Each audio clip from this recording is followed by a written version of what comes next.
আসসালামাইকুম। আমার স্টকে সবাইকে স্বাগত জানাচ্ছি। সকালবেলায় ঘুম ভাঙতেই জানতে পেলাম যে আসলে ভারত পাকিস্তানে হামলা করেছে এবং জবাবে পাকিস্তান আসলে ভারতে হামলা চালিয়ে জবাবটা দিয়েছে। এখানে অনেকগুলো বিষয় আছে, কারণ এমন একটা পরিস্থিতিতে যে যাবে সেটা আসলে সহজে অনুমেয় ছিল। তবে সবথেকে বড় বিষয় হচ্ছে আমার কাছে যেটা মনে হয়েছে, আমি প্রথমেই বলে নিই, আমি কোনো যুদ্ধের পক্ষে না। আমি আমার আগের ভিডিওগুলোতেও বলেছি যে আমি রাশিয়া ইউক্রেন যুদ্ধের পক্ষে না, শুধু একটা যুদ্ধের পক্ষেই আমি ছিলাম সবসময়, সেটা হচ্ছে ফিলিস্তিন। কারণ ফিলিস্তিনিদের নিজেদেরকে রুখে দাঁড়াতেই হবে এবং ওখানে এই ইহুদি কুলাঙ্গারদের বিরুদ্ধে যুদ্ধের বিকল্প কিছু নেই এবং জয়ের বিকল্প কিছু নেই।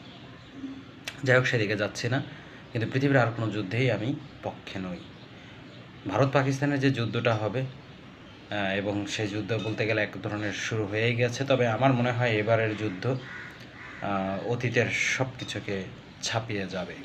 কেন যেন আমার এটা মনে হচ্ছে, কারণ মোদি এমন একটা পার্সন, সে সবসময় ধর্মটাকে, মুসলিম বিদ্বেষী যে মনোভাব, এটাকে কাজে লাগিয়ে সে তার ক্ষমতায় টিকে থাকতে চায় এবং মোদি চাইবে সে তার ক্ষমতা পরবর্তীতে টিকিয়ে রাখার জন্য এই যুদ্ধে জিততে। কারণ আপনারা দেখেছেন যে 22 এপ্রিল হামলার পরে বিরোধী দলগুলো সব সরকারকে সমর্থন দিয়েছে।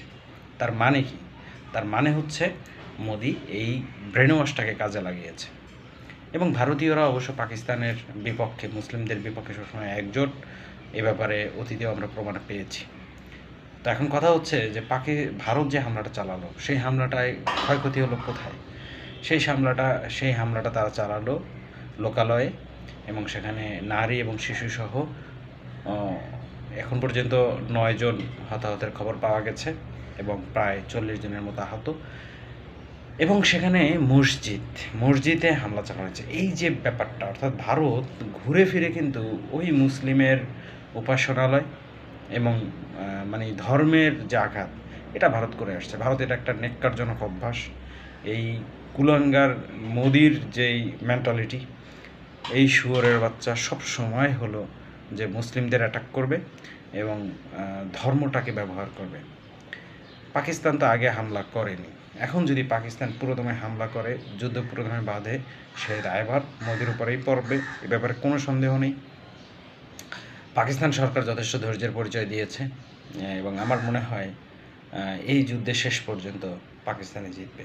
যদিও আমি কোনো দিন পাকিস্তানের সমর্থন দেইনি, কারণ এই ভারত পাকিস্তান দুইটাই আমাদের শত্রু। পাকিস্তান আমাদের জন্মশত্রু। এরা আমাদের 1971 সালে মা বোনদের হত্যা করেছে, লক্ষ লক্ষ মানুষকে হত্যা করেছে। সো তাদেরকে সাপোর্ট দেওয়ার কোনো সুযোগ নেই। আর ভারত তো পয়জন, বন্ধু হিসেবে পাশে থেকে থেকে আমাদের বাস যতভাবে দেওয়া যায় ততভাবেই দিয়েছে। তো দেখার বিষয় আসলে এই যুদ্ধে কত দূর গড়ায়। তবে আমার মনে হয় কখনোই ভারত পাকিস্তানের সাথে পেরে উঠবে না। এর অনেকগুলো কারণ আছে। অলরেডি আমেরিকা পাকিস্তানের পক্ষে ব্রিফিং করেছে হোয়াইট হাউস থেকে এবং বিশ্বে আসলে পাকিস্তানের সাথে তুরস্ক আছে। মুসলিম বিশ্ব স্বাভাবিকভাবেই পাকিস্তানের দিকে যাবে। আর ভারতের তো প্রবলেম তো ভারতের। এবং এই যে 22 এপ্রিলের হামলা, এটা পুরোটাই মোদির সাজানো নাটক ছিল। শুধু যে ওয়াকফ এস্টেটের যে আইন নিয়ে যে ঝামেলাটা ছিল, ওটাকে অন্যদিকে ঘোরাতে, যে আসলে সে নিজের বাস নিজেই খাচ্ছে এবং এই যুদ্ধে হারবে এবং মোদি শেষ পর্যন্ত সরে যেতে বাধ্য হবে। এটাই হবে ফিউচার। এখন দেখার বিষয় এই যুদ্ধ কত দূর আগায়। তো দেখতে থাকুন, আমিও দেখতে থাকি যুদ্ধ আসলে কোন পর্যন্ত করায়। এবং দুটো দেশ কখনোই আসলে শান্তির জন্য নয়। আসলে সেটা পাকিস্তানের ইতিহাস দেখলেও জানতে পাবেন।